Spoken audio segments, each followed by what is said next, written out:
Assalamualaikum warahmatullahi wabarakatuh. Perkenalkan, nama saya Isma Dewanti Aprilia, NIM 2205236088117. Saya dari Prodi S1 Teknik Sipil, offering 20 AB. Di video kali ini saya akan mempresentasikan tugas akhir dan tugas UTS mata kuliah Matematika Rekayasa 1. Yang pertama ada tugas akhir. Di tugas akhir ini saya kelompok 3. Di sini saya akan menjelaskan tentang pergeseran grafik fungsi menggunakan fungsi aljabar. Di sini kelompok kami menggunakan aplikasi Octave untuk membuat grafiknya. Sedangkan fungsi yang kita pakai yaitu 3x pangkat 3 min 2x kuadrat plus 4x min 16.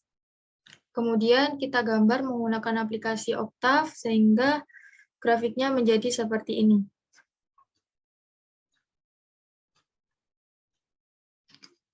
Pertama, pergeseran secara vertikal. Untuk pergeseran secara vertikal, kelompok saya menggunakan batas antara min 100 sampai 100, dan pergeseran secara vertikal ini mempunyai rumus Y sama dengan Fx plus K. Untuk menggeser grafik ke atas, ada syaratnya, yaitu K harus lebih dari 0. Sehingga kelompok saya menambahkan 200.016 ke persamaan utama, sehingga nanti kita mendapatkan persamaan baru. Kemudian persamaan yang baru tersebut kita gambar menggunakan Octave dan menghasilkan grafik baru yang dapat dilihat seperti ini, seperti garis yang berwarna merah ini.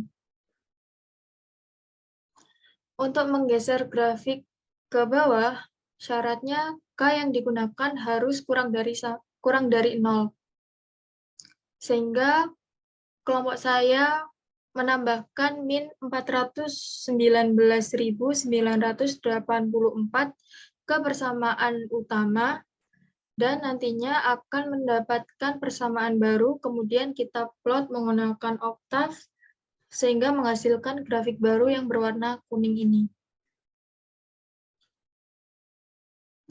Untuk pergeseran secara horizontal, batas yang digunakan sama seperti pergeseran secara vertikal tadi, tetapi rumus yang digunakan ini berbeda, karena pergeseran secara horizontal mempunyai rumus sendiri, yaitu Y sama dengan Fx plus H.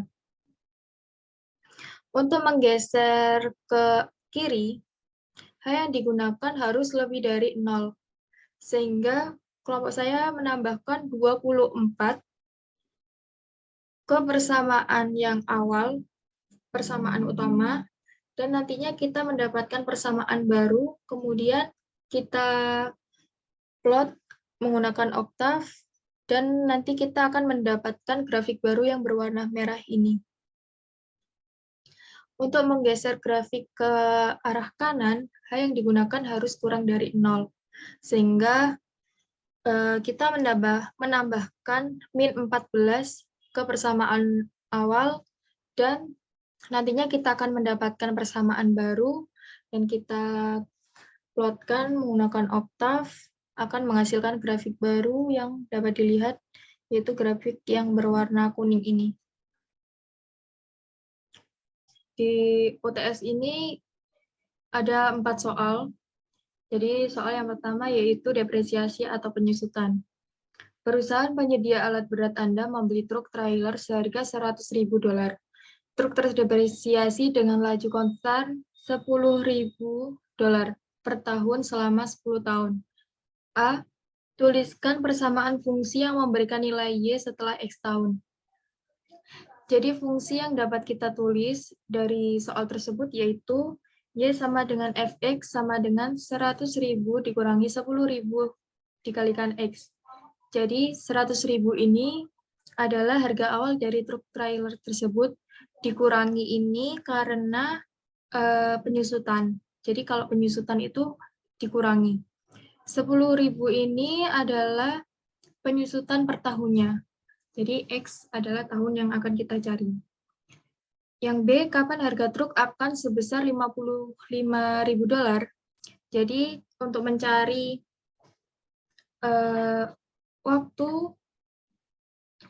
waktu, kita dapat menggunakan fungsi yang kita buat tadi.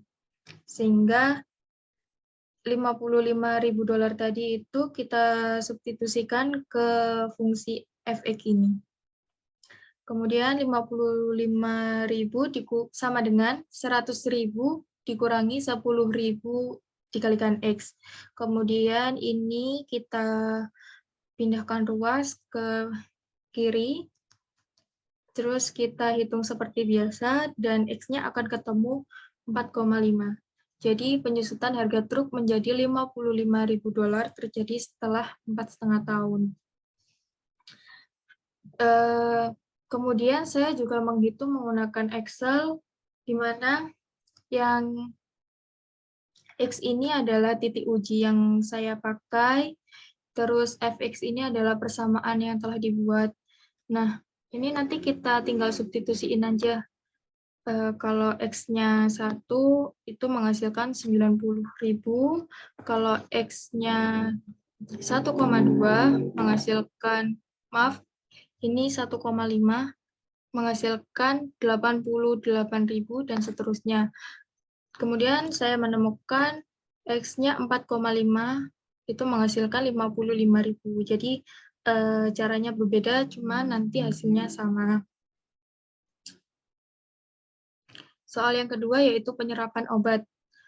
Obat diberikan melalui infus untuk meredakan nyeri dengan fungsi Ft sama dengan 90 min 52 ln 1 plus T, di mana T lebih dari sama dengan 0, T kurang dari sama dengan 4. Menyatakan jumlah unit obat yang tersisa dalam tubuh setelah T jam. A, berapa jumlah unit awal dari obat yang diberikan? Jadi, jumlah unit awal itu kan berarti waktunya masih 0 jam. Berarti T sama dengan 0. Kemudian, kita tulis persamaan yang telah diketahui di soal. T-nya kita ganti dengan 0, sehingga 90 min 52 ln 1 plus 0. 90 min 52 ln 1. Nah, ln 1 ini kita dapat menghitungnya menggunakan kalkulator. Sehingga 90 min 52 ln 1 tadi itu hasilnya 0. Jadi 52 kali 0. 90 min 0, 90. Jadi jumlah unit awal obat yang diberikan adalah 90. Yang B, berapa jumlah unit obat setelah 2 jam? Nah, ini tinggal kita ganti aja T-nya menjadi 2. Menggunakan persamaan yang di soal dan T-nya kita ganti 2. Kemudian menghasilkan 32,873. Ini saya bulatkan menjadi 33. Pembulatan ini bersifat opsional saja, boleh dibulatkan, boleh tidak. Jadi jumlah unit obat setelah 2 jam adalah 33. Kemudian yang C itu grafik F. Nah, di soal tadi kan intervalnya itu T lebih dari sama dengan 0, T kurang dari sama dengan 4. Berarti kan ada 0, 1, 2, 3, 4. Tadi kita juga sudah menghitung yang T sama dengan 0 dan T sama dengan 2. Sehingga kita sekarang hanya menghitung yang T sama dengan 1, T sama dengan 3, dan T sama dengan 4. Ini menggunakan persamaan yang sama dan juga dihitung seperti biasa, terus saya bulatkan. Kemudian saya masukkan ke dalam tabel ini, biar lebih mudah saja. Kemudian saya menggambar grafiknya menggunakan aplikasi Excel dan menghasilkan grafik yang seperti ini, grafik yang menurun. Soal yang ketiga yaitu tentang ekspansi termal pada peralatan laboratorium. Seperti yang Anda ketahui, sebagian besar logam memuai saat dipanaskan dan menyusut saat didinginkan. Pengaruh dimensi suatu peralatan di dalam pekerjaan laboratorium terkadang sangat kritis, sehingga suhu tempat pembuatan alat harus berada pada suhu yang sama dengan laboratorium tempat alat yang digunakan. Sebuah batang aluminium yang lebarnya 10 cm pada 70 derajat Fahrenheit akan menjadi Y sama dengan 10 plus T min 70 dikalikan 10 pangkat min 4 pada suhu T. Misalkan Anda menggunakan batang seperti ini untuk detektor gelombang gravitasi, di mana lebarnya harus berada dalam interval 0,0005 cm dari lebar ideal 10 cm. Maka untuk memastikan bahwa toleransi ini tidak terlampaui, Anda harus mempertahankan suhu ruangan seberapa dekat dengan T0 sama dengan 70 derajat Fahrenheit. Jadi tadi kan logamnya itu mengalami dua peristiwa, yaitu pemuaian dan penyusutan. Yang pertama yaitu pada saat pemuaian. Lebar awalnya kan tadi 10 cm. Kemudian mengalami peristiwa pemuaian. Di sini saya mengasumsikan bahwa pemuaian yang terjadi pada logam tersebut terjadi di ruas sebelah kiri dan sebelah kanan. Jadi pertambahan panjangnya nanti ada di dua kutub, yaitu di yang sebelah kiri dan sebelah kanan. Jadi pertambahan panjangnya itu 10 ditambah 2 kali 0,0005, hasilnya yaitu 10,001 cm. Kemudian untuk mencari suhu setelah pemuaian tadi, kita dapat menggunakan persamaan atau fungsi yang ada di soal, yaitu Y sama dengan 10 ditambah T min 70 dikalikan 10 pangkat min 4. Y-nya ini kita ganti dengan panjang setelah pemuaian, yaitu 10,001. Terus ini kita hitung seperti biasa, dan T-nya akan ketemu 80 derajat Fahrenheit. Yang kedua yaitu pada saat peristiwa penyusutan. Kalau penyusutan kan terjadi pengurangan pada panjang logam tersebut. Di sini saya juga mengasumsikan bahwa penyusutan yang terjadi ini terjadi pada dua ruas, maksudnya dua sisi, yaitu sisi yang sebelah kiri dan sisi yang sebelah kanan. Jadi panjang setelah penyusutannya ini yaitu 10 min 2 dikali 10, maaf, 2 dikali 0,005, sehingga panjang setelah penyusutannya yaitu 9,999 cm. Dengan menggunakan persamaan yang sama, Y-nya kita ganti dengan panjang setelah penyusutan, terus kita hitung seperti biasa, dan T-nya ternyata ketemu 60 derajat Fahrenheit. Tadi kan di soal T-nya itu, T0-nya itu kan 70 derajat Fahrenheit. Sedangkan ini kita ketemu 80 derajat Fahrenheit dan 60 derajat Fahrenheit. Jadi agar toleransi suhu ruangan tidak melebihi suhunya, maka penambahan maupun pengurangan suhu tidak boleh melebihi 10 derajat Fahrenheit. Dan soal yang terakhir yaitu carilah limitnya dan jelaskan mengapa jika limitnya tidak ada. Yang A, limit akar 8x kuadrat min 3 per 2x kuadrat plus x, di mana x mendekati tak hingga. Untuk menyelesaikan limit seperti ini, itu kita menggunakan metode pangkat tertinggi. Jadi kita mencari pangkat tertinggi dari masing-masing pembilang dan juga penyebutnya. Untuk pembilangnya kan 8x kuadrat min 3. Pangkat tertingginya yaitu x kuadrat. Nah, berarti kita bagikan aja. Ini 8x kuadrat per x kuadrat min 3 per x kuadrat. Untuk penyebutnya juga sama, 2x kuadrat plus x itu kan pangkat tertingginya ada di x kuadrat. Berarti 2x kuadrat per x kuadrat ditambah x per x kuadrat. Kemudian ini kita bisa coret x kuadrat dengan x kuadrat, terus x kuadrat yang bagian penyebut dengan sini,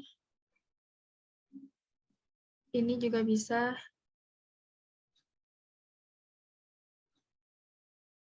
Ini kan masih 1. Sehingga menghasilkan 8 min 3 per X kuadrat per 2 plus 1 per X. Nah, di limitnya kan X itu mendekati tak hingga, sehingga tak hingganya ini kita substitusikan ke X-nya. Nah, ini ada, kan tadi ini X kuadrat, berarti ini tak hingga kuadrat. Ini X, ini berarti juga tak hingga. Gitu. 3 per tak hingga kuadrat itu hasilnya 0. Karena di matematika, jika ada 1 per tak hingga, itu hasilnya 0. Jadi berapapun per tak hingga, itu hasilnya 0. Jadi 8 per 0, maaf, 8 min 0 per 2 plus 0. Jadi 8 per 2 itu 4, akar dari 4 itu sama dengan 2. Terus yang B yaitu limit X kuadrat min A kuadrat per X pangkat 4 min A pangkat 4 dengan X mendekati A. Untuk menyelesaikan limit seperti ini, kita bisa memfaktorkan di bagian penyebutnya. Ini kan penyebutnya X pangkat 4 min A pangkat 4. Ini kita bisa faktorkan menjadi X kuadrat min A kuadrat dikali X kuadrat ditambah A kuadrat. Ini kita bisa coret X kuadrat min A kuadrat dengan yang di bagian penyebutnya ini. Sehingga menghasilkan 1 per X kuadrat plus A kuadrat. Kemudian kita substitusikan X sama dengan A, A-nya berarti, maaf, X-nya berarti diganti A, jadi A kuadrat plus A kuadrat. Jadi hasilnya 1 per 2A kuadrat. Sekian dari presentasi saya. Apabila ada salah kata, saya mohon maaf yang sebesar-besarnya. Terima kasih sudah menonton video ini. Assalamualaikum warahmatullahi wabarakatuh.